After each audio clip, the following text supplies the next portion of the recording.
Jake Paul. Jake Paul. Logan Paul. Logan Paul. Any of the Pauls. Any of the Pauls, I don't care. Ladies and gentlemen, Judgment Day is almost here. Can you believe it? I can't believe how excited I actually am about this. I'm a little embarrassed. Seeing how locked in AJ is, how good he looks. He's looking fast, in and out. He's keeping his hands up. We know how good he is. We know it. Training with Team Usyk, seeing that the Fury fight is ready to be announced. He's making his own promo videos. You know he loves the attention. I've just been sent a video of Anthony Joshua talking about if he kills somebody, he kills somebody in a boxing ring. It's a little bit long in the tooth to be talking shite like that. He's 37-year-old at the end of his career, fighting a YouTuber, a Disney Channel guy. Here's a fun fact. If I ever come across you, bum, I'm knocking you dead spark out. I ain't a YouTuber or a man half your size. I am him. You're not that guy, pal. Trust me. You're not that guy. I've seen AJ say, oh man, I wish Usyk knocked Tyson out. He needs to be humbled. But him and Tyson are two guys that you cannot deny hate to see other people doing well. Sharp, relax. At least other people in their own category, in their own weight division, people that they're competing with. AJ hates it. He takes it personally anytime anybody has some motion. He can't stand it. And Tyson is pretty much the exact same way. So Tyson's getting on camera making the promo videos. AJ's talking about Tyson. I'm excited for that fight. Putting Jake Paul in front of that, it's not a secret that Anthony Joshua and his team were looking for 6-round, maybe 8-round fights. They were looking at kickboxers. They were looking at doing showcase fights in Africa. You know, they weren't looking for anything serious to come back to. And I think that this Jake Paul opportunity basically popped up right in front of them. Last minute opportunity. Gervonta can't stop beating his girlfriend for more than 2 months. God bless him. Francis Ngannou, for whatever reason, said no. So here we are. I think that a fight with Jake Paul, a chance to win a fight in America for the first time, still has not done that. So a chance to make history for himself, a chance to make God knows how much money. I've heard all kinds of different numbers. I don't think anybody knows, but Lord knows it's more than he would have gotten in Africa. It's more than he would have gotten in some 6-round fight with a kickboxer. And all signs point to it also being an easier fight. So pretty much all the excitement from me comes from Anthony Joshua. Seeing that the Fury fight is on the horizon, seeing that he's training hard with Team Usyk, and just having that understanding of the situation and understanding how this fight maturated on 5 to 6 weeks notice. 8 rounds, 10-ounce gloves, or so they say. We're gonna have to take their word for it. 3-minute rounds. I'm excited. I see a lot of people nitpicking the 10 rounds, or the fact that it's not 10 rounds, rather. I don't see the big deal. 24 minutes versus 30 minutes, obviously that can make a difference, but as we've seen in the past with Jake Paul's fights, with his opponents, make of it what you will. Everybody has their opinions. Me personally, I'm gonna say it right now, I do not think Jake Paul's fights are fake. What I do think is that he stacks the deck against his opponents in every single way, fights hand-pick opponents that are terrible, that are not boxers, that he has every advantage over, promotionally and physically. Ben Askren can't stand with any guy in MMA at any level, cannot stand with any fighter at any level in MMA and not get knocked out. That's a fact. So obviously he has no chance in boxing. Tyron Woodley, one time a great champion, all he ever had was an overhand right in terms of a punch arsenal, and he lost 5 straight UFC fights. He lost in every single way you can possibly imagine, and then went over to get the bag in boxing. And then you have Nate Diaz, who's pretty much a walking punching bag. And then after the whole Mike Tyson thing, you had the Chavez fight, which no one was really interested in. In terms of any of Jake's fights being prearranged, fixed, that one was weird, but guess what? Chavez is weird, man.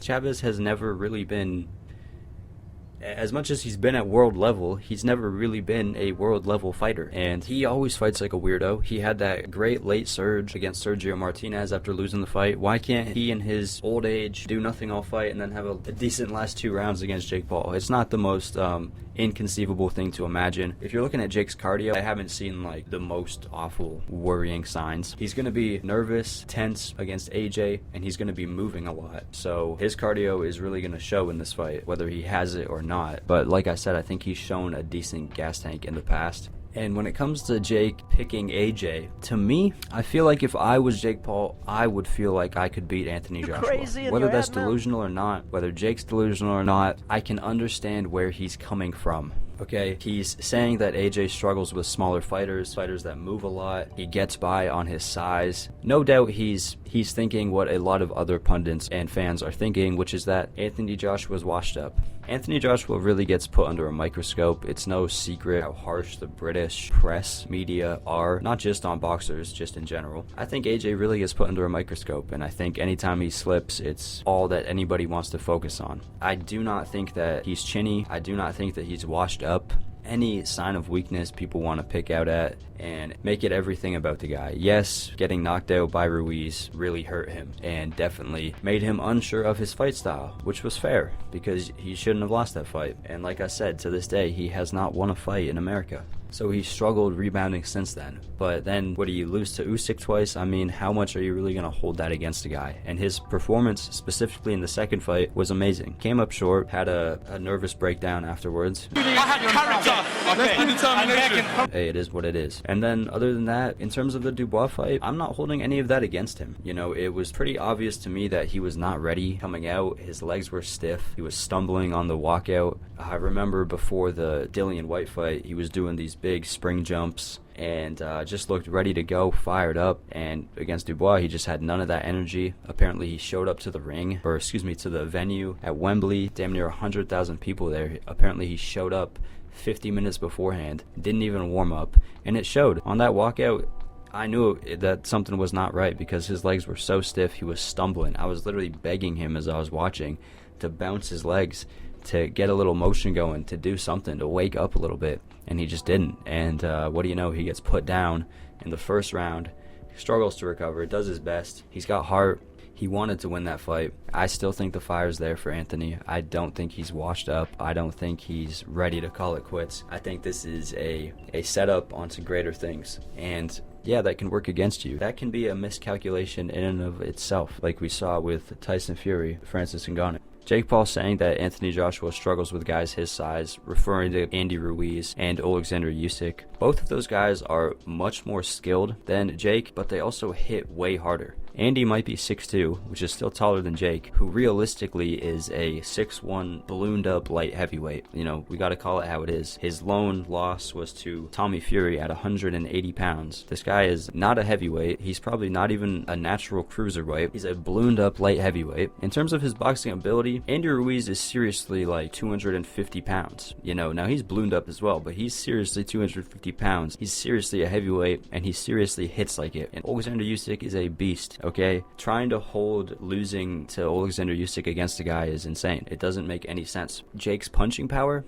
I don't believe in it myself. I think he's a powder puff puncher. His punches don't really do anything to anyone notable. I don't see this guy's punch power translating at any sort of competitive level at light heavyweight or cruiserweight, let alone heavyweight against Anthony Joshua. If people seriously think Anthony Joshua is that chinny, I mean, Jesus Christ. Even if Jake lands his shot, it's going to be more like Stanley Ketchel versus Jack Johnson than it's going to be anything significant. Really, I don't believe that for a second. As it stands, a day before the fight, I believe Anthony Joshua is negative money to knock Jake Paul out in the first round. I see people saying that if Anthony Joshua doesn't do it in the second round, it's an obvious fix. That's a bullshit narrative. People always do that. That's honestly pathetic. Literally saying, if what I want to happen or think should happen doesn't happen, it's fake. That's the most ignorant shit I've ever heard in my life.